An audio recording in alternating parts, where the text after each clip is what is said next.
বাংলাদেশের বাইরে পৃথিবীর বিভিন্ন প্রান্তে যেখান থেকে চ্যানেলে দেখছেন আপনাদের সকলকে সাদর আমন্ত্রণ তৃতীয় মাত্রা দেখবার জন্য আর কথা বলবার জন্য আমার আজকের অতিথি আমার বসা আছেন বঙ্গবন্ধু মৎস্যজীবী পরিষদের চেয়ারম্যান রাজনৈতিক পর্যবেক্ষক নাসিরুদ্দিন ফেরদৌস। আমার ডানে রয়েছেন বিএনপি চেয়ারপারসনের উপদেষ্টা এবং সাবেক সংসদ সদস্য শামসুজ্জামান দুদু। স্বাগত আপনার দুজনকে স্টুডিওতে। দুজনের কাছে যে প্রশ্নটা রেখে আলোচনাটা শুরু করতে চাই যে বর্তমান সরকার 5ই জানুয়ারি নির্বাচনের পরে আরেকটি 5ই জানুয়ারির সামনে এবং প্রায় এক বছর পূরণ করতে চলল। 5ই জানুয়ারিতে বিরোধী দল কিছু কর্মসূচি দেবে বলে আগাম একটা ঘোষণা দিয়েছে, সেটি নিয়ে সরকারের মধ্যে নানা ধরনের তৎপরতা আছে, এটিকে কীভাবে ডিল করবে। কিন্তু মূল প্রশ্ন সেটি হচ্ছে যে এই এক বছর বাংলাদেশের জনগণের জন্য কেমন কাটলো বলে আপনারা মনে করেন? নাসিরুদ্দিন ফেরদৌস। ধন্যবাদ আপনাকে। আজকে বাংলাদেশের সেরা তার্কিকের সাথে আমার সাথে বসানোর সুযোগ দিয়েছেন।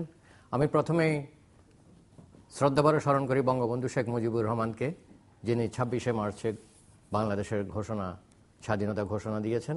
তার সাথে সাথে আমি মুক্তিযোদ্ধা এবং সাবেক রাষ্ট্রপতি জিয়াউর রহমানকে শ্রদ্ধাভরে স্মরণ করি, কারণ উনি 27 তারিখে প্রথম সামরিক ব্যক্তি হিসাবে 27 তারিখে বঙ্গবন্ধুর পক্ষ থেকে স্বাধীনতা ঘোষণা করেছেন, যার পরিপ্রেক্ষিতে আজকে বাংলাদেশ, যার পরিপ্রেক্ষিতে আজকে আমরা এখানে আসতে পেরেছি। 5 তারিখে যে নির্বাচনের কথা বলেছেন, যে কোনো কিছুই স্বাভাবিকভাবে, যেরকম ধরুন নদী, আমার প্রশ্ন হচ্ছে যে এক বছর কেমন কাটলো 5ই জানুয়ারি?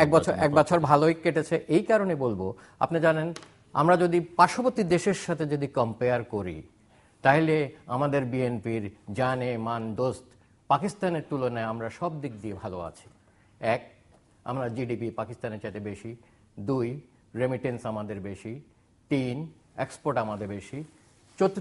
4 নম্বর, আমরা এবার মিষ্টি পানির মাছে সারা পৃথিবীর মধ্যে 4 নম্বর হয়েছি। সুতরাং আমি বলতে পারি আমাদের দেশ ভালোই চলছে। কারণ একটা জিনিস চিন্তা করুন, সারা পৃথিবীতে অর্থনৈতিক মন্দা হয়েছিল, কিন্তু তখন আওয়ামী লীগ সরকার প্রায় বেশিরভাগ সময় ক্ষমতায় থাকায় সেই মন্দা বাংলাদেশকে স্পর্শ করতে পারেনি। That is the achievement for that government, I should say.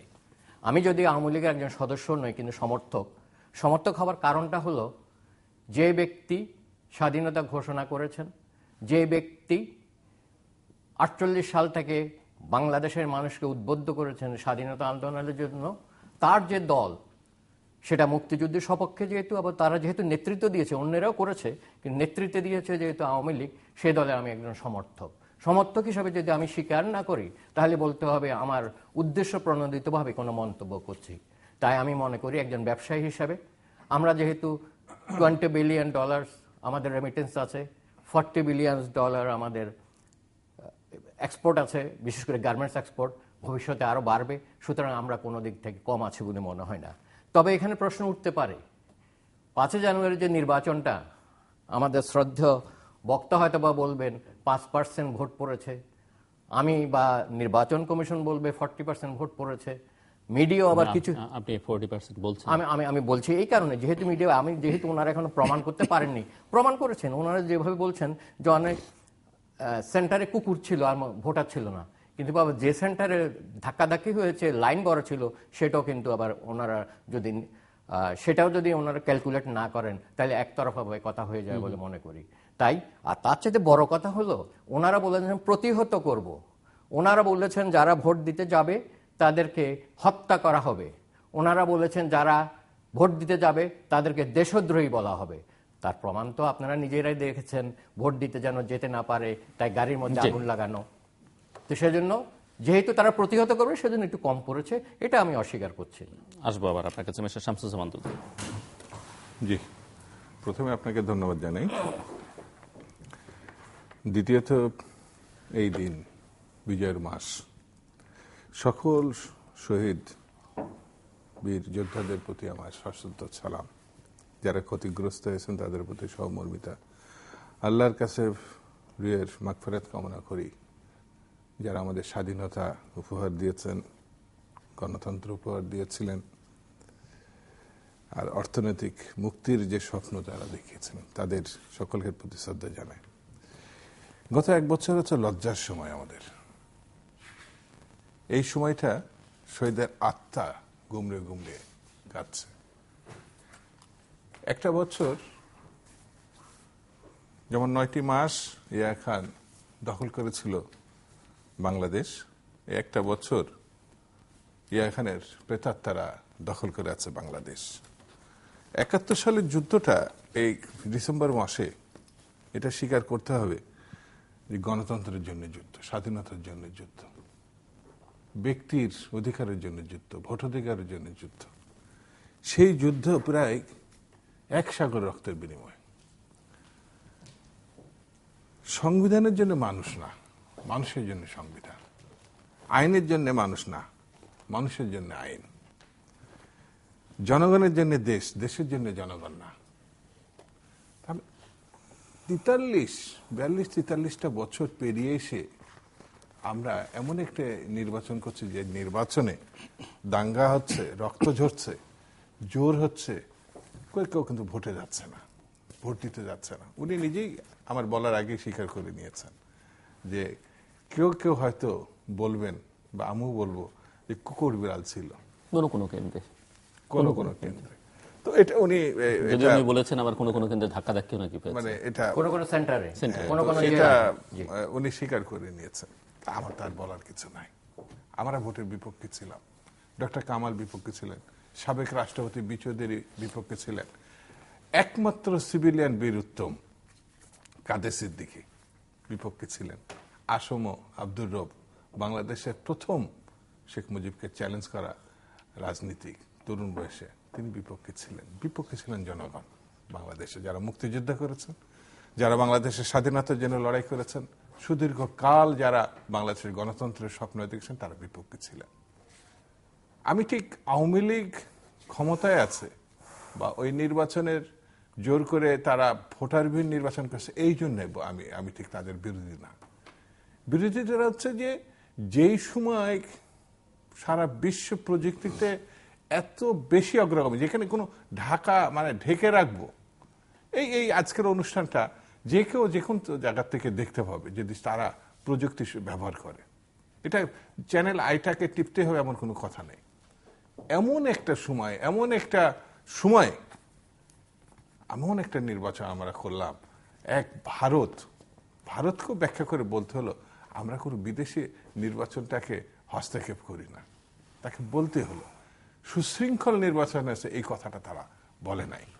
আর সারা বিশ্ব, আমেরিকা, ব্রিটেন, জাপান, এমন কোনো দেশ নেই যারা এই দেশে পর্যবেক্ষক পাঠিয়েছে, এরকম কোনো নজির নাই।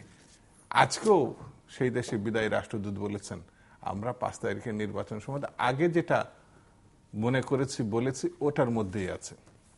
ব্রিটেনও কিছুদিন আগে বলেছেন, আমাদের ইউরোপিয়ান ইউনিয়নও আমাদের বলেছেন, যারা আমাদের উন্নয়ন সহযোগী তারা কিন্তু আমাদের সঙ্গে আছে বিধায় এই না যে 5 তারিখের নির্বাচন আমরা করেছি।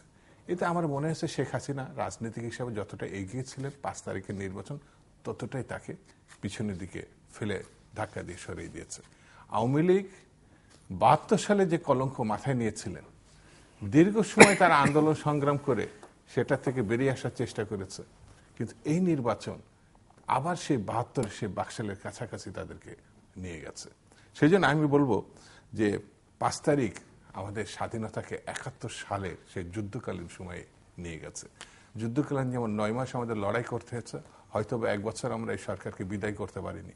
আমাদের সেই লড়াইটা কোথায় গিয়ে দাঁড়াবে আমি জানি না, তবে সেটা থেকে আমাদের বেরিয়ে আসতে হবে। 5 তারিখ আমাদের অহংকারের না, এটা লজ্জার। মিস্টার নাসিরউদ্দিন ফেরদৌস, আমার একটু যদি ফ্যাক্টস ফিগার ধরে একটু আলোচনা যদি করতেন যে কি আসলে, আপনি কিছু অবশ্য বলেছেন রেমিটেন্সের কথা, আপনি বলেছেন এক্সপোর্টের কথা, আপনি উল্লেখ করছিলেন মিঠা পানির মাছের উৎপাদনের কথা। এর বাইরে যদি আরো কিছু বলার থাকে, মিস্টার দুদু তো কিছু বললেন, জবাব আপনার। জি, শ্রদ্ধেয় আমার বক্তা যে কথাটা বলেছেন, আমি আগে সেই তর্কটা ভাঙবার চেষ্টা করছি। উনি বলেছেন এহাইয়া প্রেতাত্মা নাকি 5 তারিখে ছিল, এখন নাকি আবার উনি শেখ মুজিবুর রহমানকে বঙ্গবন্ধু বলতে লজ্জা করে। 3 নম্বর আন্তর্জাতিক পার্লামেন্টের সদস্য আমরা, তার মানে আমরা উনি বলেছেন যে উনি আজ পর্যন্ত কোনোদিন শেখ মুজিবুর রহমানকে বঙ্গবন্ধু হিসেবে সম্বোধন করেনি। এটা আমি চ্যালেঞ্জ করলাম অন এয়ার, দেখে নেবেন যে কোনো ইয়েতে। আসলে পাকিস্তানি প্রেতাত্মা সেখানে ছিল। উনি ইয়াহিয়া প্রেতাত্মা বলছেন, তো আসলে ইয়াহিয়া খানের প্রেতাত্মা ছিল না, প্রেতাত্মা ছিল এই পাকিস্তানি প্রেতাত্মা, এই যে এগুলো ফাঁসির ইয়েগুলো যুদ্ধ অপরাধীর। ওনারা একটা সুন্দর ছড়া বলেন যুদ্ধ অপরাধীকে। ওনাদের মেইন তো এজেন্ডা ছিল নির্বাচনের পরিপ্রেক্ষিতে একটা যদি গন্ডগোল করানো যায়, তৃতীয় পক্ষ আসলে যুদ্ধ অপরাধীর বিচার হবে না। ওনাদের বিচারের সময় একটা কিন্তু আবার ওই কবিতা বলেন, ছড়া, আমরা চাই, কিন্তু কি চাই, আমরা স্বচ্ছ এবং আন্তর্জাতিক মানের। কিন্তু আমার শ্রদ্ধেয় বক্তার কাছে আমার প্রশ্ন, আন্তর্জাতিক মানের যদি করতে হয়, যুদ্ধ অপরাধীদের যে ট্রায়ালগুলা প্রথম যে হয়েছিল, বাংলাদেশ ট্রায়াল 2014 সালে, নুরেনবার্গ ট্রায়াল 1942 সালে, টোকিও ট্রায়াল 1946 সালে, যুগোস্লাভিয়া ট্রায়াল 1993 সালে, রুয়ান্ডা ট্রায়াল 1994 সালে। এই যে এটা ছিল, একটু ক্যামেরাটা দেন, এটা ছিল বাংলাদেশ ট্রায়াল 1910 সালে। যে আপনি বলেন তারপরে ছবি দেখাতে হবে, ছবি দেখাবার দরকার না। শুনুন, ওই ট্রায়ালের মধ্যেও যে স্বচ্ছতা ছিল তার চেয়ে বেশি স্বচ্ছতা, যেহেতু আমরা আবার আপিল করার সুযোগ দিয়েছেন। আর যুদ্ধ ওনারা তো বলে বেশ মনে করেন যে আওয়ামী লীগ বৌদ্ধ ইসলামের কিছু না। প্রত্যেকটা আওয়ামী লীগের লোক বা অনেক লোকে নামাজ পড়ে, ইসলামকে ধারণ করে। ওনারা বলে থাকেন যুদ্ধ অপরাধী ইসলামের কথা বলেন, কিন্তু ওনাদের কোনো নেতা ও পর্যন্ত আজ পর্যন্ত বলেননি যে যুদ্ধ অপরাধীর বিচার করাটা কোরআনেও লেখা আছে। কোরআনের 190 নম্বর আয়াতে আল্লাহ তাআলা বলেছেন, ওয়াকাতিলু ফি সাবিলিল্লাহিল্লাযীনা ইউকাতিলুনাকুম ওয়া লা তা'তাদু ইন্নাল্লাহা লা ইউহিব্বুল মুত্তাদিন। আপনারা জানেন আমরা 25শে মার্চে যুদ্ধ করিনি, আমরা 26শে মার্চে বঙ্গবন্ধু শেখ মুজিবুর রহমান ঘোষণা করার পরিপ্রেক্ষিতে আমরা সেটা করেছি। তাই আমরা কোরআনের আয়াত অনুযায়ী আল্লাহ বলেছে, ওয়াকাতিলু ফি সাবিলিল্লাহিল্লাযীনা, তোমরা আল্লাহর পথে থেকে যুদ্ধ করো, ইউকাতিলুনাকুম, যে তোমার বিরুদ্ধে আগে যুদ্ধ করে। দেখেন, আমরা কিন্তু কোরআনের আয়াত অনুযায়ী তার বিরুদ্ধে যুদ্ধ করেছি যে আমার বিরুদ্ধে যুদ্ধ করেছে আগে। তবে আল্লাহ তাআলা একটা জিনিস বলে দিয়েছে ওই আয়াতে, ওয়ালা তা'তাদু, তোমরা সীমা লঙ্ঘন করো না, যেমন অগ্নিসংযোগ, ধর্ষণ, এগুলো করো না, আমরা করিনি। তাই আল্লাহ তাআলা খুশি হয়ে ওই আয়াতে আবার বলেছেন, ইন্নাল্লাহা লা ইউহিব্বুল মুত্তাদিন, সীমা লঙ্ঘনকারীকে আমি পছন্দ করি না। তাই দেখেন 16 ডিসেম্বর আমাদের জয়, ওদের পরাজয়। তো ওনাদের পূর্ব সমস্ত ভোটের সময় কর্মকাণ্ডই ছিল ওনাদেরকে যুদ্ধ অপরাধীর থেকে বাঁচানোর জন্য। তো আমার প্রশ্ন হলো, আপনারা তো ইসলামের নাকি, এবং আপনাদের যে 20 দলের এক দল ইসলামের নাকি এজেন্সি নিয়েছেন, সেই এজেন্সিওয়ালারাও কোরআনের অনুযায়ী আমরা বিচার করছি, সেটার বিরুদ্ধে কেন যুদ্ধ করছেন? সেটার বিরুদ্ধে কেন গাড়িতে আগুন লাগাচ্ছেন? সেটার বিরুদ্ধে কেন নির্বাচন কমিশনকে হত্যা করছেন? তো সেজন্য বলি, ওইটা হইল আসল কথা হলো সেই 5 যে জানুয়ারির কথাবার্তা বলেছেন, সেটা হলো নির্বাচন বানচাল করে যুদ্ধ অপরাধীদেরকে পুনর্বাসন করা। উনি শেখ মুজিবুর রহমান বলেন, বঙ্গবন্ধু বলেন না। আমি জানি না উনি যুদ্ধকালে কত বয়স ছিল। আমার জানা মতো প্রত্যেকটি মুক্তিযোদ্ধা যখন গ্রেনেড মারে বা টিগার টিপে, তখন শেখ মুজিবুর রহমানের নাম নিয়ে করত। আর রণধ্বনি যখন করত, জয় বাংলা জয় বঙ্গবন্ধু বলতো। ওনারা কি বলেছেন আমি জানি, তখন তো জিয়া রহমান সাহেব ছিলেন না, নিশ্চয়ই জয় জিয়া রহমান বলেন না। জিয়া রহমান পাকিস্তানি ধ্বনির মতো, জয় জিয়া রহমান তো এখন ওনারা বলেন না, পাকিস্তান, আমি বলছি তো পাকিস্তানি ধ্বনির মতো জয় জিয়া জিন্দাবাদ ওনারা বলেননি। আর 5 জানুয়ারির কথা যে ওনারা লজ্জা করা উচিত আমাদের মনে হয়। ওনারা যদি যুক্তি তর্ক তত্ত্ব উপাত্ত নিয়ে কথা বলতে চান, তাহলে আমার মনে হয় যে কোনো পরীক্ষা যদি আপনি কোয়ালিফাই করেন, আন্তর্জাতিকভাবে ওনারা পার্লামেন্টারিয়ান হিসেবে কোয়ালিফাই করেছে মিস্টার শিরিন এবং সাবের হোসেন সাহেব, যারা আন্তর্জাতিকভাবে কোয়ালিফাই করেছে, তাদেরকে ওনারা কিভাবে অবৈধ সাংসদ বলেন? এখানে কি 2-2 4 জায়গাকে ওনার ইচ্ছা করে কি 2-2 3 বলতে পারবেন? একটু আগে উনি কত সুন্দর করে, কি সুন্দর চমৎকার বাংলায় উনি বলেছেন যে জাপান করেনি, ও করেনি, ও করেনি, কিন্তু জাপান তো ওদেরকে ভোট দিয়েছে তো, এবং এদেরকে রিকগনাইজ করেছে তো, এই দুজনকে আন্তর্জাতিক পার্লামেন্টারিয়ান হওয়ার জন্য। তো সুতরাং আমার মনে হয় ওনার কথাটা অবান্তর, ভিত্তিহীন এবং উদ্দেশ্য প্রণোদিত বলে আমি মনে করি। জি, মিস্টার দুদু। জি, প্রথমে উনি খুব বড় ধরনের একটা মানে স্ক্রিনে চ্যালেঞ্জ করছে শেখ সাহেবকে উনি বঙ্গবন্ধু বলে না, মানে আমি বলি না, চ্যালেঞ্জ করছে। তো আমার ভাই জানে কিনা আমি জানি না যে ছাত্রলীগ আমি করি নাই, আওয়ামী লীগ আমি করি নাই, বাকশালও করি নাই। তা আমার নেতা তো বঙ্গবন্ধু না, শেখ মুজিবুর রহমান না, আমার নেতা ছিল মৌলানা ভাসানী। আমরা ছাত্র ইউনিয়ন করতাম, তা আমরা কেন তাকে বঙ্গবন্ধু বলবো? এটা হলো 1 নম্বর। আরেকটা বলি, সবাইকে বঙ্গবন্ধু বলতে হবে তো এই সংবিধান সংশোধন করলে তো পারে। কুরআন বাদ দিয়ে মুজিববাদ প্রতিষ্ঠা করতে হবে, যেটা এখন বলে না। বিশ্বে এলো নতুনবাদ, মুজিববাদ এখন বলে না। বাকশাল এটা বলে না। শেখ মুজিবার চোরের দল, লোকে পাই সোনার খনি, আমি পাইছি যে চোরের খনি, আওয়ামী লীগ বাতিল করছে, এইসব কথা বলে না। মামা ভাগ্নের রাজত্ব এসব বলে না। ভাই, গণতন্ত্র যে হত্যা করছে তাকে কেন আমি মানব? যে আমার ভোটাধিকার কেড়ে নিয়েছিল তাকে কেন আমাকে মানতে হবে? যে আমাকে দুর্ভিক্ষে 7 লক্ষ মানুষ মেরে ফেলেছে তাকে কেন আমাকে পূজা করতে হবে? সকল সংবাদপত্র 4টা বাদে যে বাতিল করেছিল তাকে কেন আমি গণতন্ত্রী বলবো?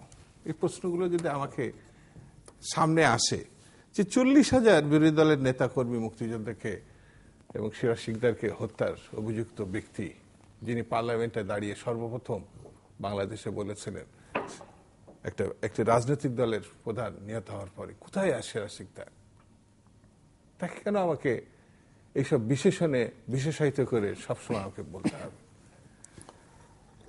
স্বাধীনতার ঘোষক উনি 26 তারিখে বলছেন, 25 তারিখের দিনগত রাত্রে আমরা যতটুকু জানি, ইতিহাসে পড়ি, তাজউদ্দিন সাহেব তার মেয়ে এটা লিখে গেছে। আর খন্দকার সাহেব লিখেছেন, যিনি উপপ্রধান ছিলেন মুক্তিযুদ্ধ, সেক্টর কমান্ডার শুধু না,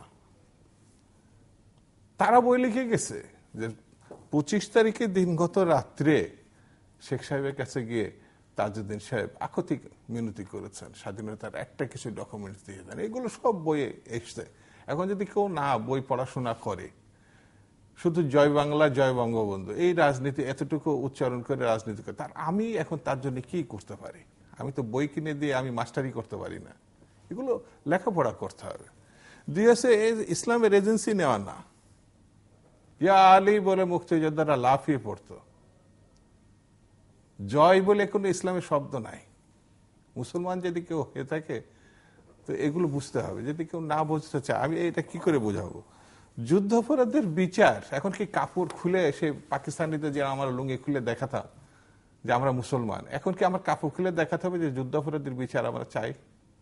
আমাদের নেত্রী, আমার দল একাধিকবার বলেছে এটা তাদের ব্যবসা। এখন এই ব্যবসায় তারা যদি লাভবান হয় তো 5 তারিখের নির্বাচনকে কেন ভয় পেয়েছে? যদি যুদ্ধাপরাধের বিচার না করার কারণে, জামাতের সঙ্গে ফ্রন্ট করার কারণে বিচ্ছিন্ন শেষ হয়ে থাকে বিএনপি, তাহলে তো কালকে ইলেকশন করে এটা শেষ হয়ে গেছে। তো বিএনপি শেষ, মুসলিম লীগ যেমন শেষ হয়ে গেছিল ভাষা আন্দোলনের বিরোধিতার মধ্যে, বিএনপিও শেষ। কিন্তু তা না, তারা হলো জ্ঞান পাপী। একেবারে মানে কায়মন বাক্যে আপনি হিসাব করে দেখবেন, এত বড় মানে 96,000 টাকা চুরি করেছে আপনার শেয়ার মার্কেট থেকে। প্রতি বছর 10,000 কোটি টাকা করে মানুষের কাছ থেকে পকেট খালি করেছে এই বিদ্যুৎ সেক্টরের বেসরকারি বিদ্যুৎ।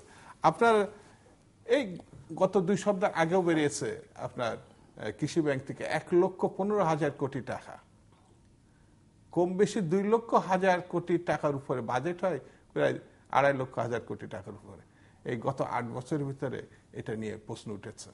আমাদের অর্থমন্ত্রী পার্লামেন্টে দাঁড়িয়ে বলেছেন স্পষ্ট করে, এখানে এত বড় বড় রুই কাতলা আছে, এত বড় বড়, আমি তাদের নাম বলতে পারবো, বিচার তো প্রশ্নে ওঠে না। আবার সেই অর্থমন্ত্রী যখন 4,500 কোটি টাকা 9-6 হয়ে গেছে সোনালী ব্যাংক থেকে, এটা কোনো টাকা?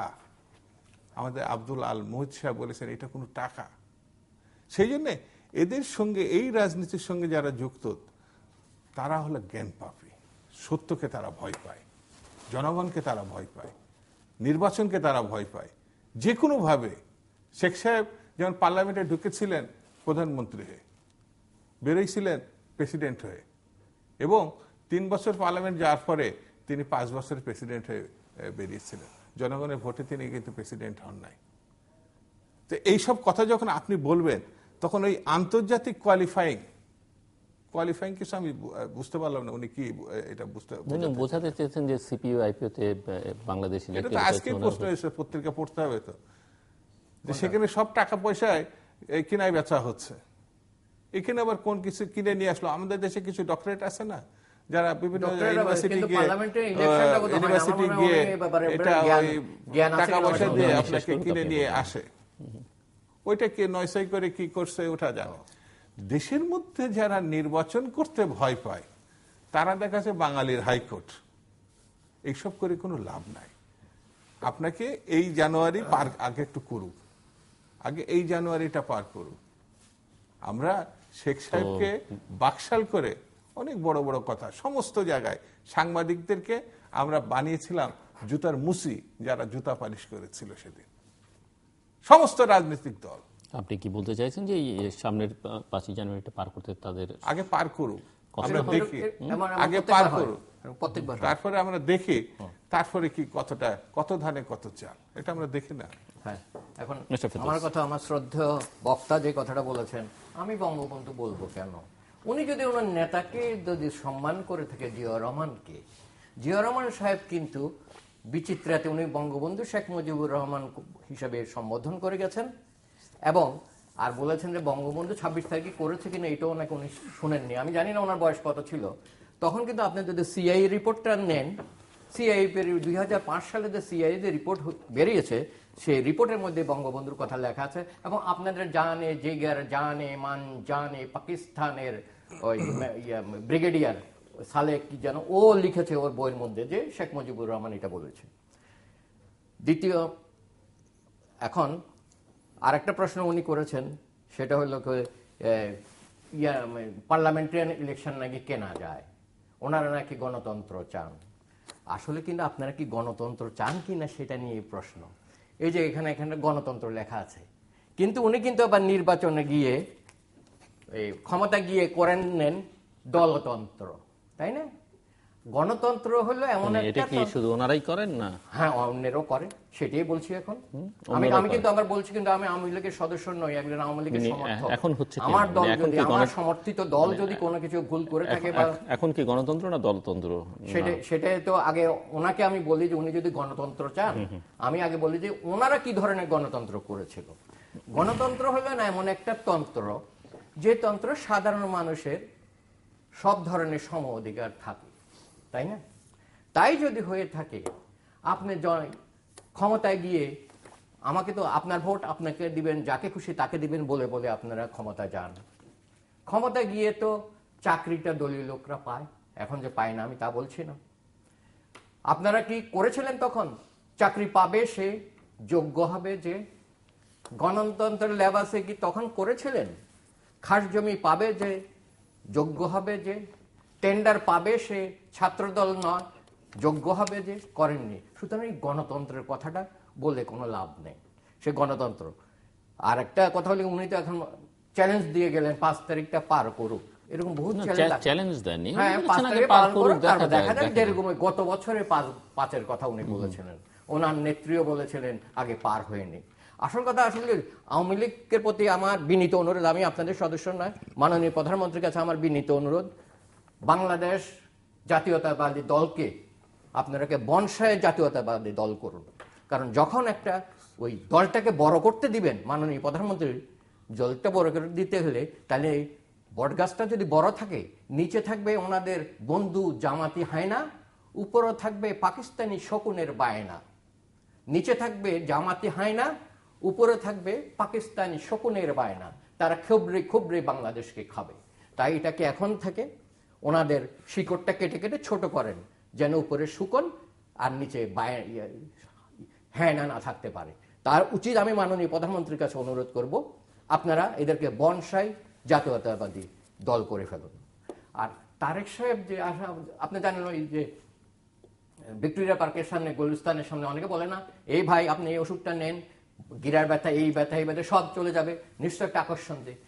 এখন আমার বলতে পারো লজ্জা হয়, যে লোকের পিতা সভাপতি প্রেসিডেন্ট ছিলেন, যে লোকের মাতা প্রাইম মিনিস্টার ছিলেন, যে লোকের পিতা প্রথম সামরিক ব্যক্তি হিসেবে স্বাধীনতা ঘোষণাপত্র পাঠ করেছেন, তার ছেলে অবান্তর ভিত্তিহীন উদ্দেশ্য প্রণোদিতভাবে কথা বলা উচিত নয় বলে আমি মনে করি। কারণ একদিন না একদিন হয়তোবা উনি প্রাইম মিনিস্টার হতে পারবেন, হয়তোবা, আমি বলছি আগে বলতাম না হবেই 5 বছর পর পর। এখন যে ধারা চলছে, আপনারাও যেভাবে চলছেন, চলে কিনা সন্দেহ। কারণ আওয়ামী লীগ বলে আমরা হলাম মুক্তিযুদ্ধ চেতনার শক্তি, আর ওনাদেরটা হলো 2 ধরনের লোক করে, এক লোভ আর ক্ষোভ।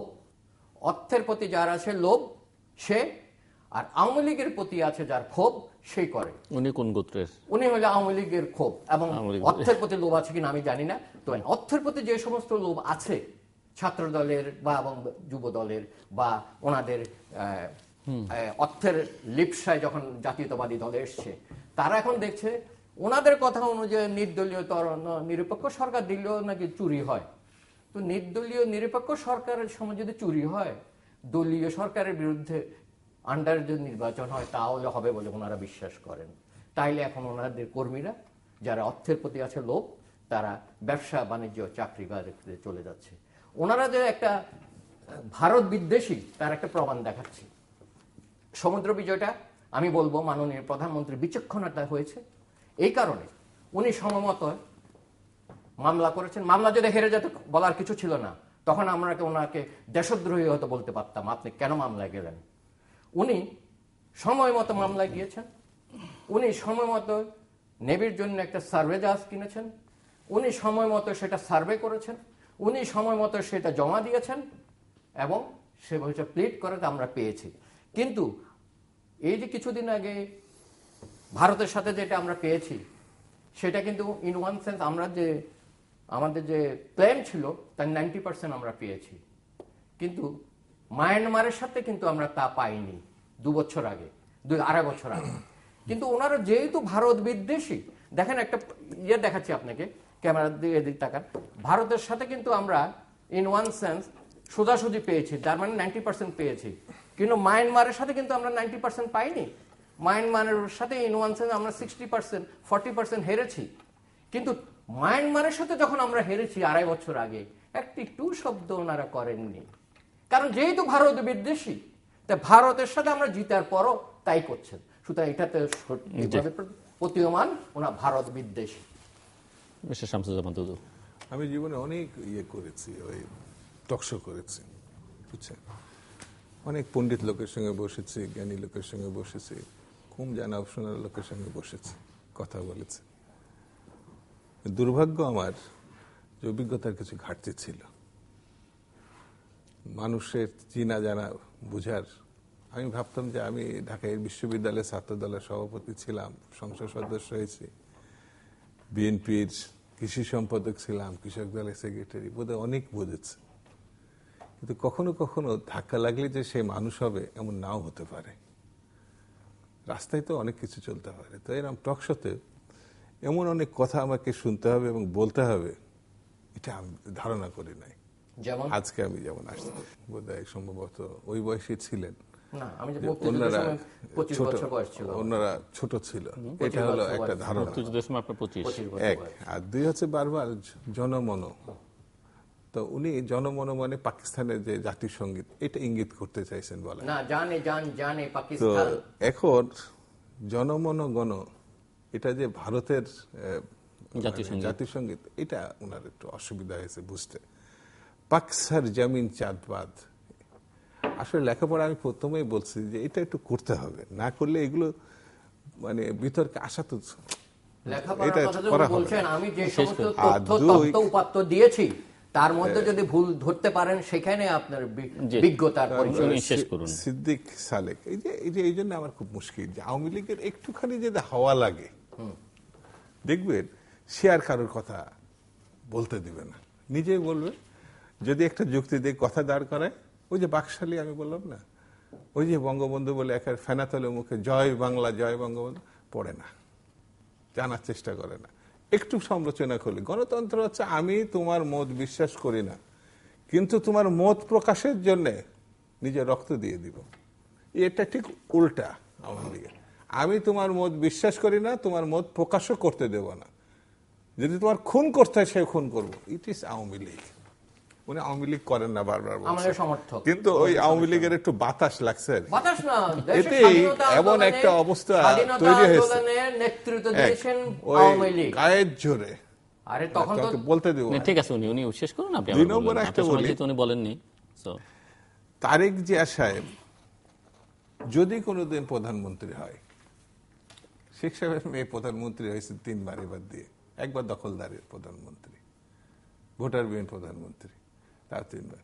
জিয়া রহমানের সাহেবের পিতা ছিলেন স্বাধীনতার ঘোষক, রণাঙ্গনের যোদ্ধা, তারেক রহমানের পিতা, তারেক রহমানের সাহেবের পিতা রণাঙ্গনের যোদ্ধা এবং সেক্টর কমান্ডার, প্রেসিডেন্ট, ঘোষকও বলেছেন উনি, ঘোষক এবং পরে তার মাতা ছিলেন 3 বারের প্রথম মুসলিম প্রধানমন্ত্রী পৃথিবীর।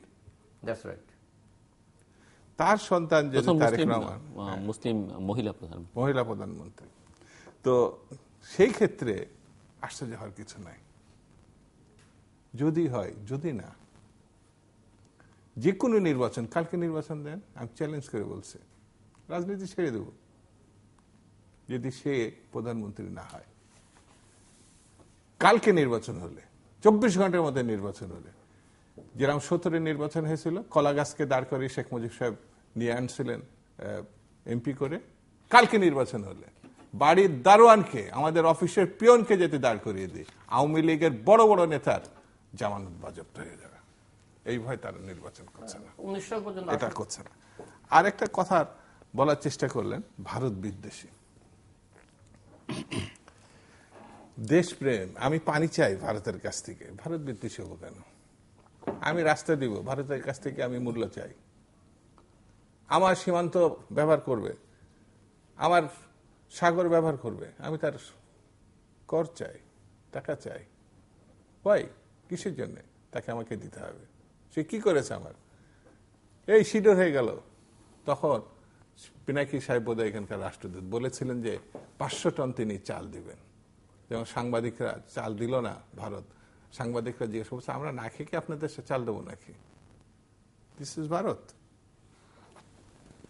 ভারতের সঙ্গে প্রতিদ্বন্দ্বিতা আমাদের সর্বক্ষেত্রে হতে পারে, কিন্তু ভারত আমাদের বন্ধু।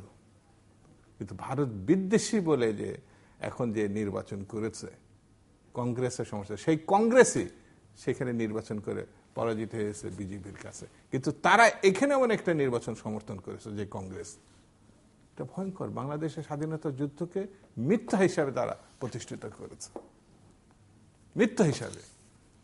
সেই জন্য ভারত বিদ্বেষী না, ভারতের সঙ্গে আমরা সমান তালে এগিয়ে যেতে চাই, আমাদের স্বার্থকে আমরা সংরক্ষণ করতে চাই। আমরা শুধু কথায় নয়, শেখ সাহেব এই দেশে দেখবেন বেরুবাড়ি আঙ্গপোতা দিয়ে গেছে আজ থেকে 40 বছর আগে, ইন্দিরা গান্ধীর সঙ্গে একটি সই করে। 3 বিঘা করিডোর তো আজ পর্যন্ত আমরা পাইনি। এই কথা বলবো না আমরা? এটা ভারত বিদ্বেষীর কি? যত পুরো আপনি চাপ দিতে পারেন ভারতের কাছ থেকে, আমাদের সঙ্গে তারা এমন একটা জিনিস আছে নাকি যেটা ভারতে উৎপাদন না, আমাদের দেশে চলে না? আমাদের দেশে সিমেন্ট হয়, ঢুকতে পারে না। আমাদের গার্মেন্টস ঢুকতে পারে না। আমাদের উৎপাদিত কোনো জিনিসই ভারতে ঢুকতে পারে না। আমাদের এই যে চ্যানেল আইটা ভারতের যে কোনো চ্যানেলের থেকে ভালো, যে কোনো চ্যানেল তারা প্রতিদ্বন্দ্বিতা করতে পারে, যে কোনো চলচ্চিত্র প্রতিদ্বন্দ্বিতা করতে পারে। ভারতে এটা চলে না, ঢুকতে দেওয়া হয় না। সেই জন্য এটা ভারত বিদ্বেষী না, ভারত প্রেমে ডগমগ হয়ে যারা আত্মসমর্পণ করে তাদের কাছে এটা খারাপ লাগবে। কিন্তু আমরা যুদ্ধটা করছি কিন্তু একার খুব পরিষ্কার করে বলে দিই, সিদ্দিক সালেহ কি বলছে এটা আমাদের বড় বিষয় না। বিষয়টা হচ্ছে আত্মমর্যাদা, স্বাধীনতা, গণতন্ত্র, অর্থনৈতিক মুক্তির জন্য আমাদের বীর মুক্তিযোদ্ধারা রক্ত দিয়েছেন। কোন দেশের পিণ্ডির থেকে আমরা দিল্লির গিয়ে দাসত্ব করব, এই জন্য আমাদের মুক্তিযোদ্ধারা রক্ত দেয় না, এই জন্য আমরা স্বাধীনতা অর্জন করি না। যে কোনো দেশ আমাদের বন্ধু। ভারত একটু বেশি বন্ধু হবে। স্বাধীনতা যুদ্ধের সময় আমাদের শরণার্থীকে তারা হেল্প করেছেন, আমাদের অস্ত্র দিয়েছেন, আমাদের অর্থ দিয়েছেন। বিশেষ মর্যাদা পাবে। তার অর্থ এই নয় সবকিছুতে আমরা চোখ বন্ধ করে বসে থাকবো, সবকিছুতে। এটা এই ধরনের বন্ধুত্ব বিএনপি, বাংলাদেশের জাতীয়তাবাদী দল এবং বাংলাদেশের রাজনীতিতে আমরা মনে করি না।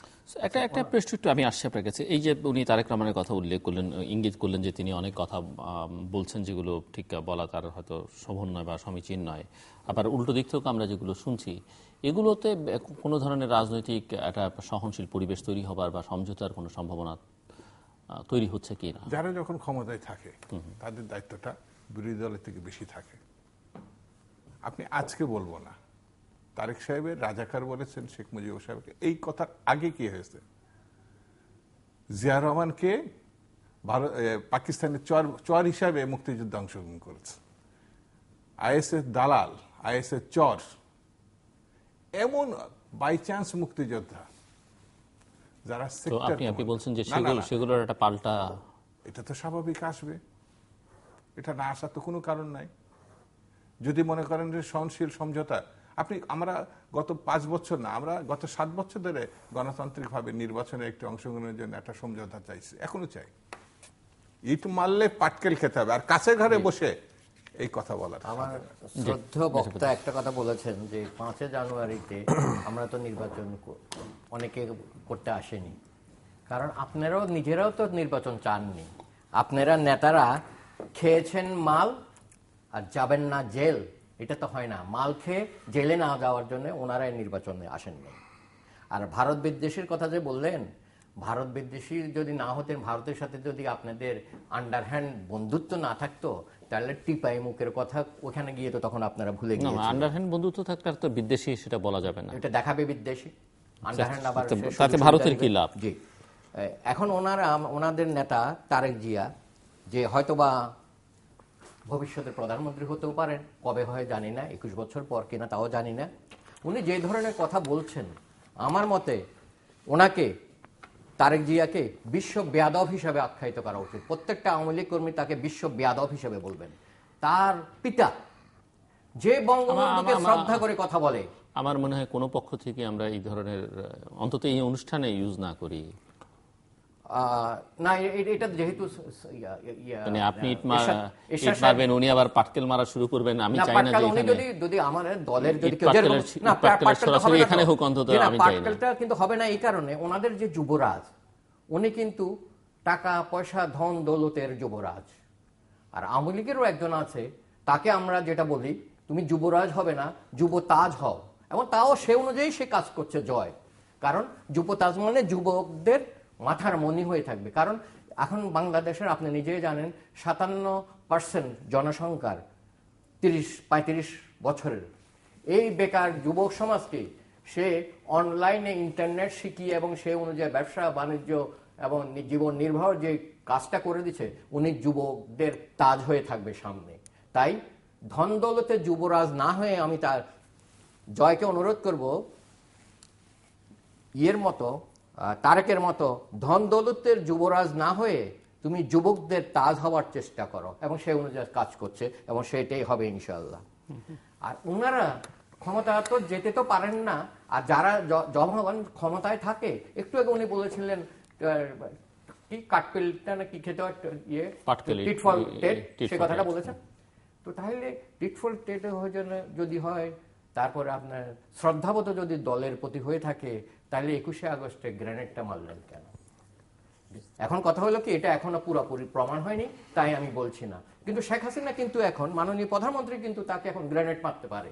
ওনাদের সেনা যে সমস্ত লোকরা যেহেতু চুপ ছিল, এখনো প্রশাসন চুপ থাকবে, কিন্তু উনি করবেন না, কারণ উনি আল্লাহকে ভয় করেন। শেখ হাসিনা কোরআনের একটা আয়াত আপনাকে আমি বলছি, মা ইয়াদের 28 নম্বর আয়াতে লেখা আছে, লাইম বাসাত্তা ইলাইয়া ইয়াদাকা লিতাকাতুলানি মা নাবি বাসিতে ইয়াদি ইলাকা লিয়াকাতুলাকা ইন্নী আকফুল্লাহ রাব্বুল আলামিন।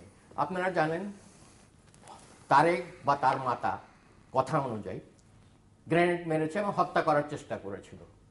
ওখানে লেখা আছে লাইম বাসাত্তা ইলাইয়া ইয়াদাকা লিতাকাতুলানি, তুমি আমাকে হত্যার জন্য হাত বাড়ালো, মা নাবি বাসিতে ইয়াদি ইলাকা লিয়াকাতুলাকা ইন্নী, আমি তোমাকে হত্যার জন্য হাত বাড়াবো না। দেখেন কত বড় কথা, কারণ আকফুল্লাহ রাব্বুল আলামিন, আমি বিশ্ব রবকে ভয় করি। খালেদা জিয়াকে না, গদিকে না, গদি হারানোর ভয় না, শুধু কোরআনের আয়াত অনুযায়ী উনি যুদ্ধ অপরাধীকে বিচার করছেন এবং সেই ওনার মতো প্রতিহিংসা আগুনে জ্বলেনি। 21শে আগস্টের মতো উনি গ্র্যান্ড হামলা করতে চাননি।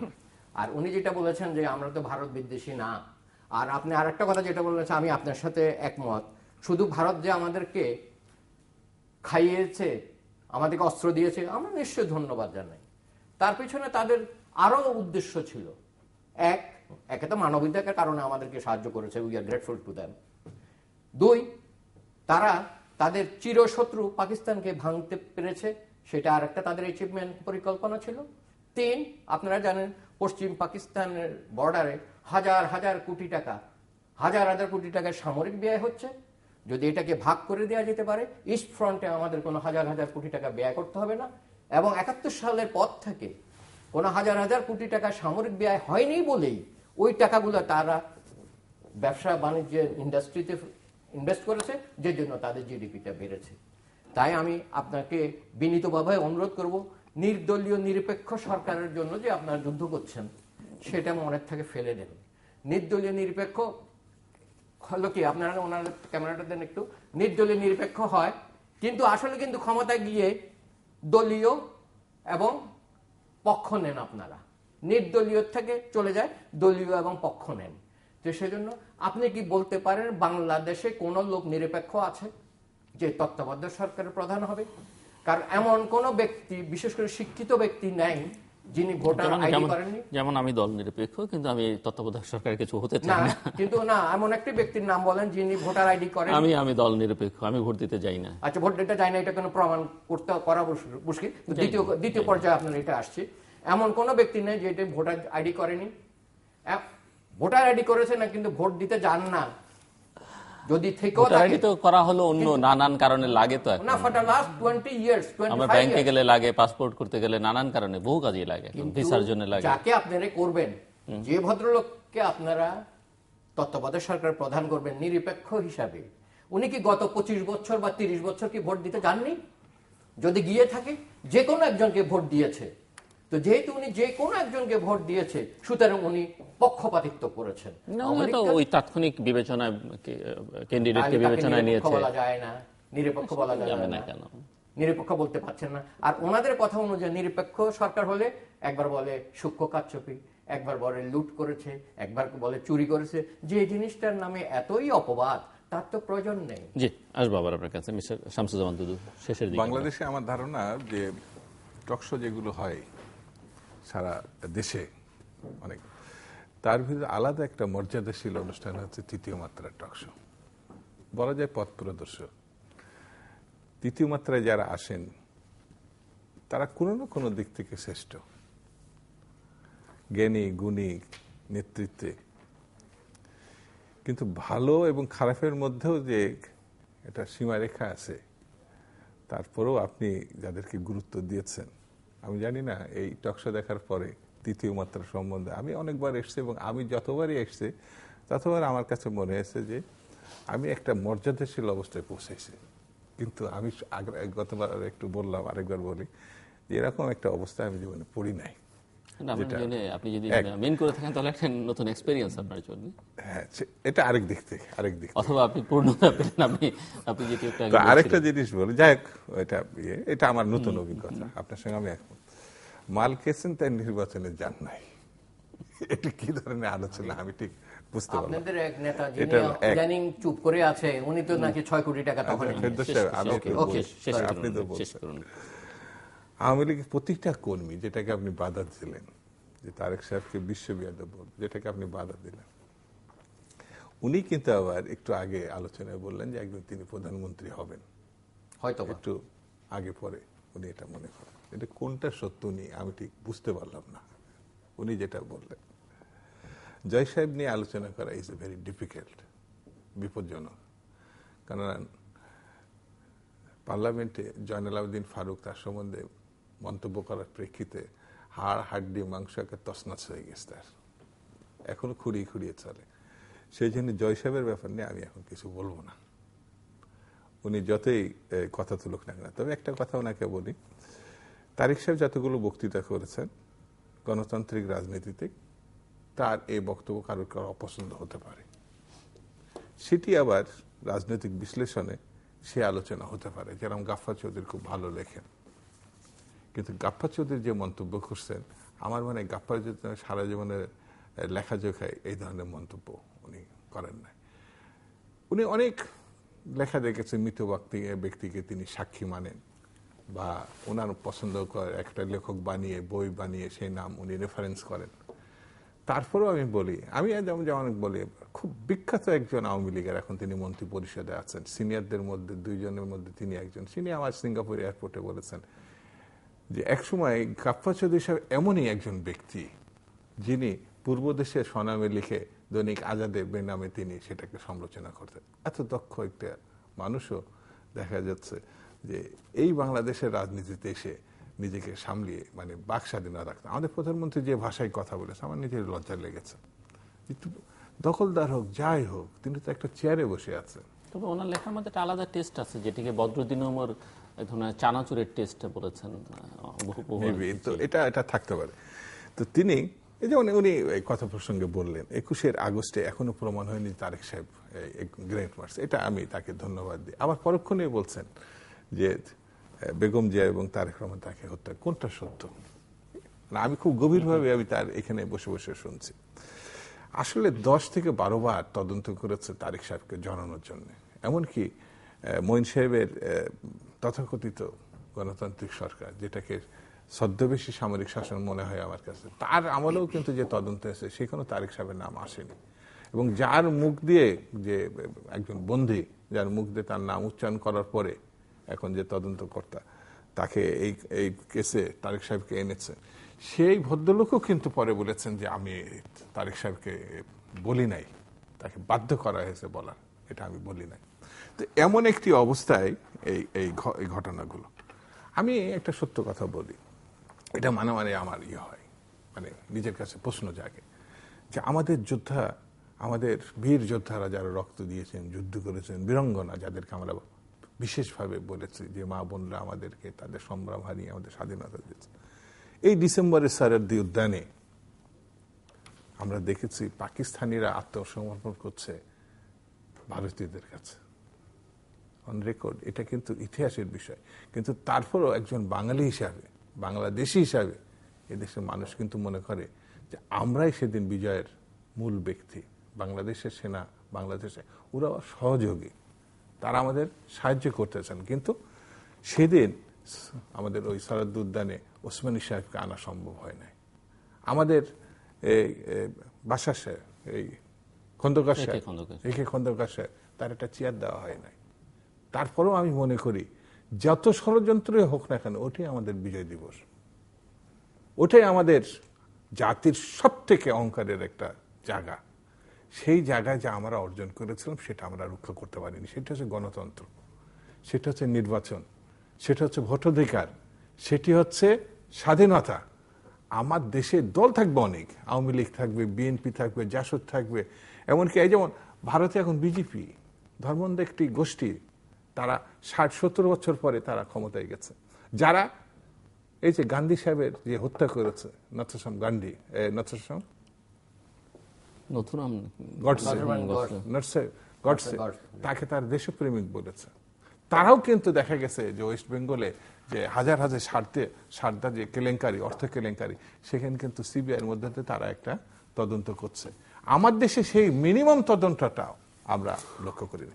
আমি আমার আজকের এই যত বিতর্কিত বন্দী হোক না কেন, যত কথাই বলুক না কেন, এই কথাটি আমি তাকে বলতে চাই যে আপনি ভোটাধিকার কেড়ে নিয়ে, সেটা যদি বিএনপি হয়, আওয়ামী লীগ যেই হোক, সেটা কোনো গণতন্ত্র হতে পারে না।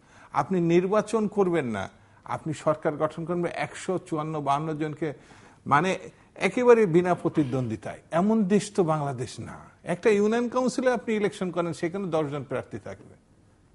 আপনি বিরোধী দলের যে ইমিডিয়েট ফার্স্ট বিরোধী দল, তাকে আপনি আলোচনায় না এনে, না কথা বলে আপনি, সেটা যদি বিএনপিও করে, বিএনপি 96-এ যে ইলেকশন করেছিল, তারপরে যে কথা বলেছিল যে পরবর্তীতে তারা একটা ইলেকশন করবে, আইন পাস করবে, এবং আজকের যে প্রধানমন্ত্রী, সেই প্রধানমন্ত্রী উনিও বলেছিলেন এটা সাংবিধানিক ধারাবাহিকতা, আমরা পরে একটা নির্বাচন করব। এটা তিনি করেননি। এটা হচ্ছে আমাদের জন্য আফসোসের বিষয়, এটা আমাদের জন্য কলঙ্কের বিষয়। নাসিরউদ্দিন ফেরদৌস, ধন্যবাদ।